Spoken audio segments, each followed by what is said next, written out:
Can you tell us about one of your short-term initiatives that you have set out for to improve the relations between Jamaica and the US in your term in office?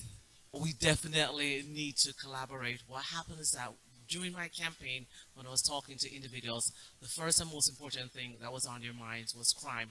What are we going to do about crime both here in Jamaica and in the US, and then incorporate mental health with it, because that is what the issue. We're not too sure what happened with COVID, but after COVID, mental health issues seem to increase as much. So we want to look at crime from a perspective of looking at mental health issues. So that is exactly what I want to work on first with all the nurses and the doctors a part of the health sectors, because in the Global Jamaica Diaspora Council we have 7 sectors and one of them is health. So we're going to make sure we work together, putting plans in place that if we deal with the mental health, then we'll also deal with the whole crime issues. So that's my first and foremost thing. Secondly, what I want to do is to let people know more about the diaspora, that we are here, and how you can contact us based on the 14 states that will be under my leadership, so to speak.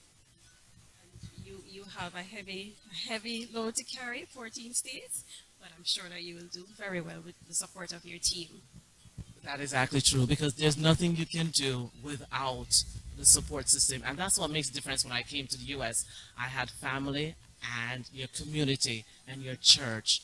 Those are the ones that you need whenever anything happens, to make sure what your ideas will come forward, to come to fruition. Yes, you need a support system. You can't do this out alone.